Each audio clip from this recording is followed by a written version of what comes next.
stop somewhere on the right side in this embankment, and we will have a few hours to discover, to get lost in this cute little capital, which has 435,000 inhabitants, not even 500,000. It's the biggest city of Slovakia though, so an extra 200,000–300,000 people comes here daily. So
Hello you guys, this is our I'm not sure how many days we are anymore because it's fun, but so right now we are in, I forgot the name, it's the capital city of Slovakia.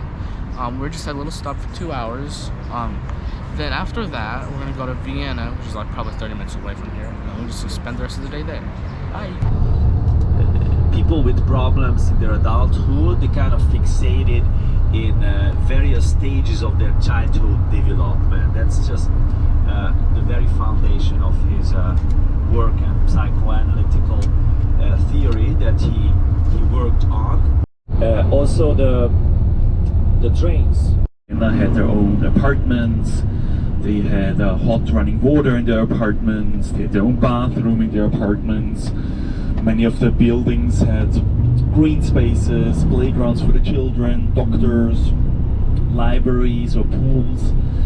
So that really improved the quality of life here in the city. Until today, one of the leading operas in the world, with London, Paris, New York, Milan, Sydney, and right now. What makes the Vienna Opera special are, amongst others, the cheap standing tickets. For those people who have never been to the opera, who are not sure. On our right hand side, that's the Palace District already. That's what we're going to take a look at. And the only female ruler in the history of Austria, that's Maria Theresa. Very important for the history of Vienna. Did lots of reforms in the army, in the economy, in the military. However, in nowadays she's mainly known for her 16. Another big lady, a sculpture of a lady with a golden helmet. That's the Greek goddess of wisdom, Pallas Athene. Yeah, here in Vienna we say there's a reason why the goddess of wisdom is turning her back to the parliament.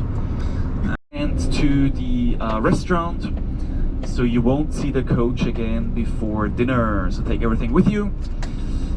We are getting off here and then walking into the Rose Garden. Yeah, that's why where I will lose your attention, but you get your selfie sticks ready already.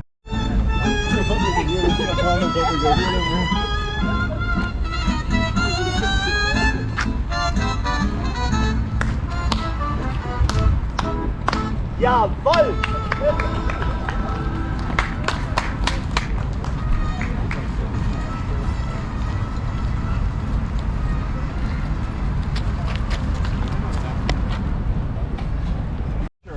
There was a German-Austrian movie, All Quiet on the Western Front. Yes. And the lead character, he's Austrian, and he still performs in there. Early in spring, there was one play he performed in. The city hall, as was mentioned, in the background, 2 more towers. That's a church, and the church was there first. And when the city hall was built, the requirement was that the tower of the city hall must not be.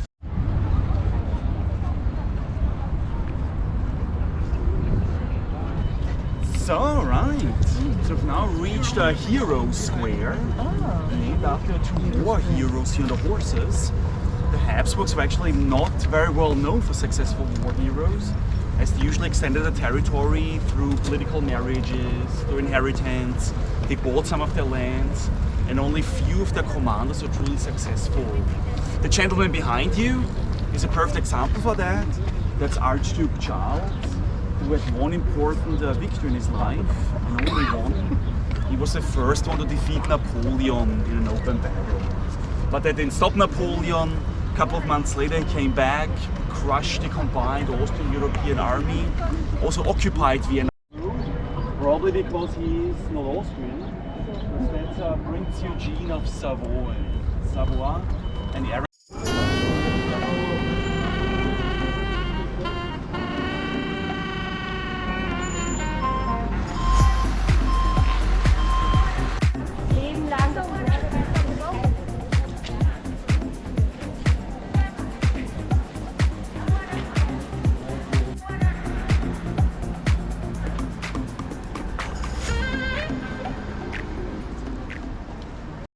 an age of enlightenment, which means we, for example, abolished censorship and a death penalty, granted the freedom of religion, opened some of the imperial gardens to the public. So it's altogether a bit more open, a bit more modern than the emperors before him. Only his private life was not so happy. He was married twice. His first wife he really loved, and then only the second he really hated. It was an arranged wedding. She died before him. He didn't even attend the funeral.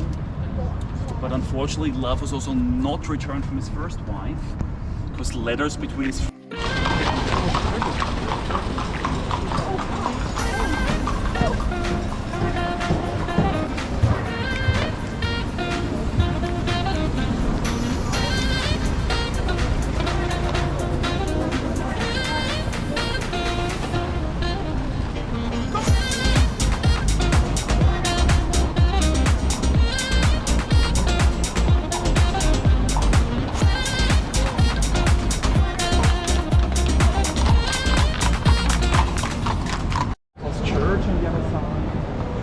Gate, the most impressive entrance to the palace. Looks much older than it actually is. That's from the 1890s and neo-baroque, so it's simply copied the old baroque style. The sculpture of Hercules around the entrance, simply to demonstrate strength and power. But actually more interesting is the building on the opposite side, with the golden ladder. Hard to believe it was built only around 20 years after the Imperial Michael's Gate. So 20 years later, completely different architecture, and that building caused quite a scandal in Vienna. Why is that? It was especially the upper part that was so scandalous.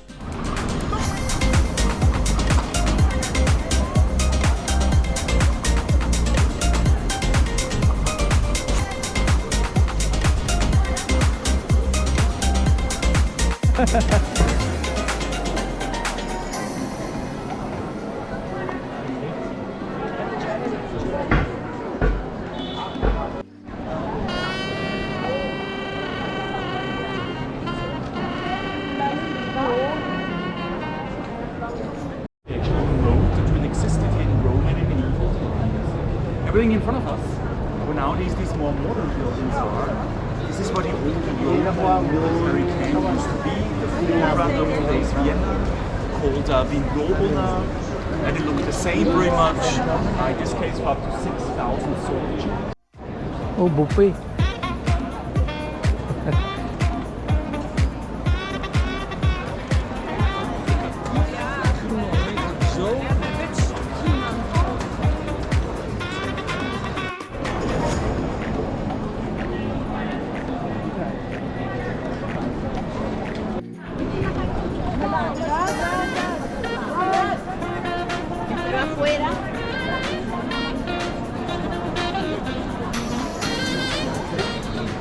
Colorful window.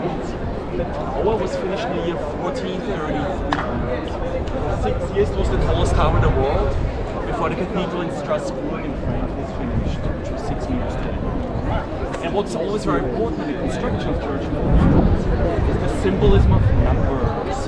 There are some numbers that have the church they like to use, such as number 1 for the Holy God, number 3 the Holy Number, the Holy Trinity.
Last month.